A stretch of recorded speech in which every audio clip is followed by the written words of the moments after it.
Hello everyone. I'm Allison with Green Goddess Plants and Seeds, and welcome to a garden chat.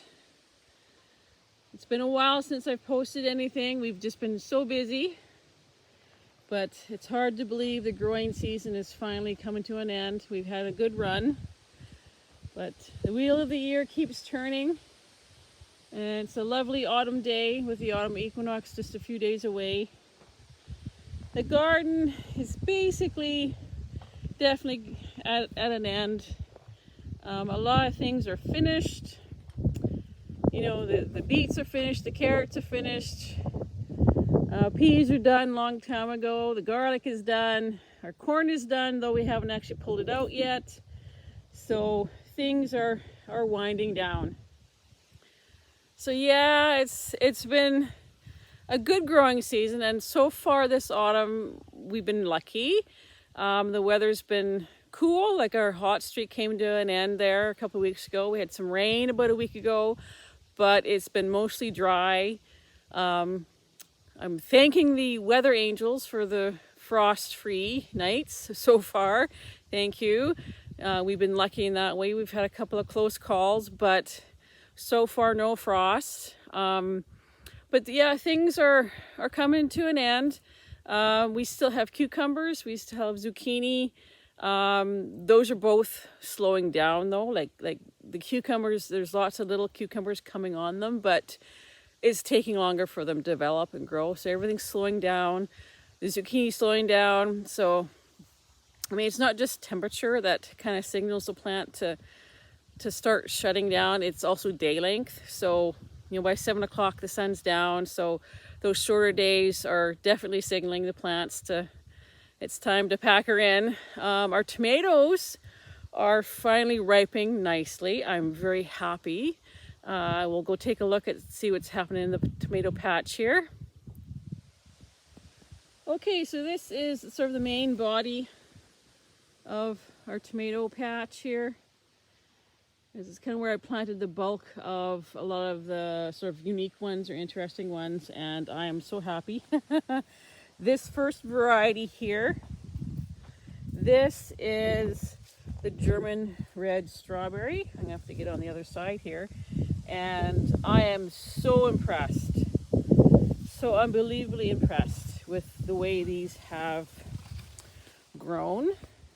They are massive. Absolutely massive tomatoes.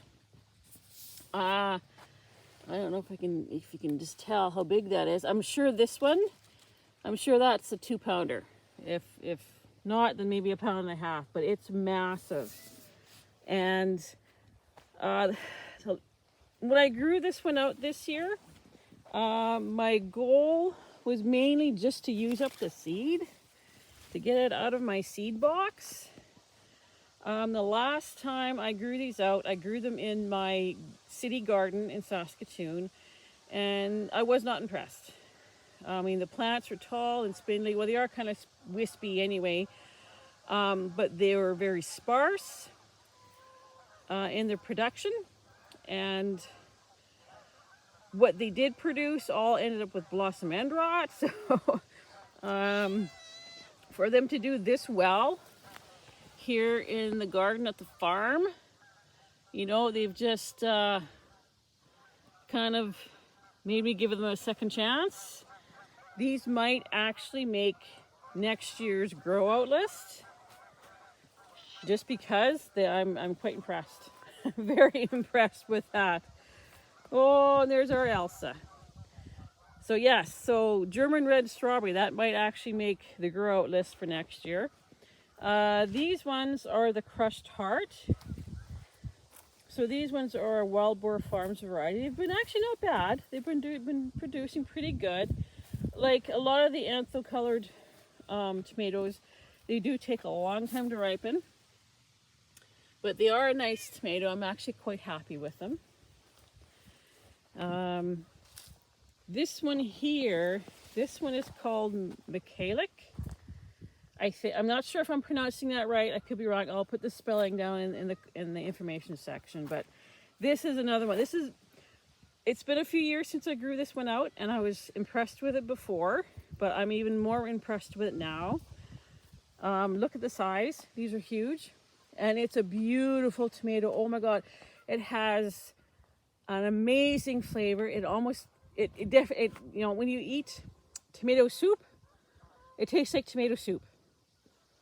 I know that sounds odd, you know, maybe tomato should taste like a tomato, but this, that's the only way I can describe it. It actually tastes more tomatoey.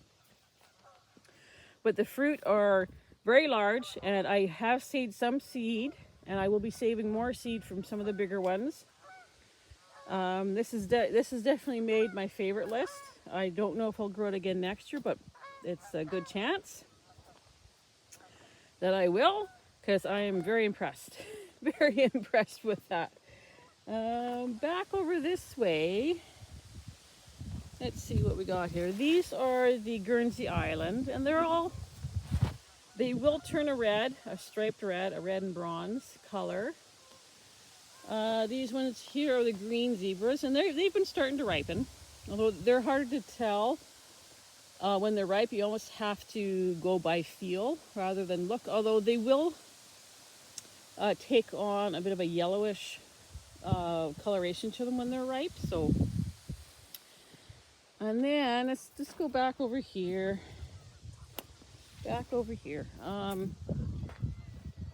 These are the Wolverine, and they will, when they're ripe, they are a yellow color. The green part will turn yellow. And I actually did pick off a ripe one yesterday. I haven't actually tried it yet. I'm waiting for a day when I can have a tomato sandwich because it's a nice big size. So I might actually save seed for this one. I don't know if I'll grow it again next year, but I will definitely save seed so I've got it for future consideration. This is the wine jug, which I'm not totally impressed with. I'm finding that the bottom part will be ripe, and then the top by the stem will be unripe and hard. So I'm not totally sure that I'm impressed with that. So that may not be a grow again. And then what else do we have? We've got this row. We've got some Paul Robeson that are starting to ripen. We've got some terracotta, which are looking good. We've got some black beauties. I actually picked a couple of black beauties that were ripe the other day. So that's good. These are the black beauties. Looking very dramatic in the garden, as they always do. Over here, we've got the Scottish Early. So everything is coming along still. I'm very happy that the tomatoes are starting to ripen. Very happy about that, because the season is waning very fast. And of course we've got pumpkins coming, pumpkins galore. We'll go take a look at some of the pumpkins. All right, so here we are out in the pumpkin patch. Still looking good. So as you can see, these are just loaded with little tiny pumpkins. These are called half pint, and they are edible, but they're pumpkin. They're just really small. Further down, we've got some blaze. We actually made a point of planting varieties that had a bush habit. So that's what these are. They're a bush habit, or semi-bush anyway. But these half pints are just loaded. We're gonna have tons of these, which is good. Our pumpkin sale is actually coming up on the 8th of October. So we are excited about that. I'll get in here and show you some of these blaze. There we go. Look at that. So they're a striped variety. I'm assuming they're probably edible, but I'm not 100% certain about that. We do have some other varieties over here, some bigger ones. We tried to grow a variety of sizes, but sort of keeping within sort of a moderate size cap. Like we didn't want, last year we grew the giant ones, and we probably won't grow those again.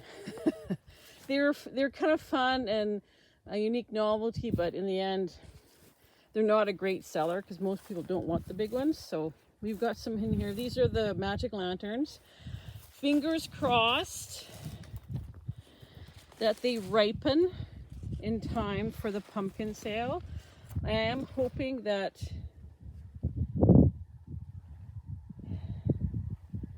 with the weather turning, or with the days shortening, the cooler temperatures, that they will in fact start to ripen. Like I said, it's not just the temperature that signals to them, it's the day length too. So I'm just trying to get in here. So, oops. Yeah, we got some butternuts happening here. These ones I'm hoping will have time to finish. I find that butternuts seem to take a lot longer than a lot of the other squash, so fingers crossed that they too are ready in time for the pumpkin sale. And of course we'll have other things, not just pumpkins. Like we're planning to have baking and some Glenn's preserves and jams and jellies and all that sort of thing. So it'll be more than just pumpkins. Okay, and this variety in here, these are the neons. So they start out sort of a pale orangey yellow, and then they will ripen to a darker orange. So, oh, look at this. Look at this little surprise. That's a watermelon. We should probably pick that off. There's another one over here too. The watermelons were just an experiment, just a why not. Let's stick them in and see what they do kind of thing. We weren't really hoping to get anything off them, but there's actually a decent number of pumpkins out here. So I'm happy, I'm impressed. Like I said, all we need is the frost-free weather to hold, and then we should be all right, right? So that is our garden. That is the garden in autumn. Yeah, so that's a garden tour for September. I don't know, I'm hoping to do another one before we pack her all in, and maybe I'll do one for the pumpkin sale or something. I don't know if you can hear behind me the geese. There's geese have been flying over. Geese and cranes, and there's been all sorts of birds flocking. I know yesterday on my drive back from work, I saw a pair of owls. I know it's hard to see them, but they kind of flew out in front of my vehicle as I was going down the road, so it was actually kind of cool to see them. So anyway, I hope you have a wonderful autumn. I hope Mabon is joyful and wonderful for you. I hope you have great weather so you can go out and enjoy the autumn equinox, because the equinox is a time of balance, but from here on in, the days continue to get shorter.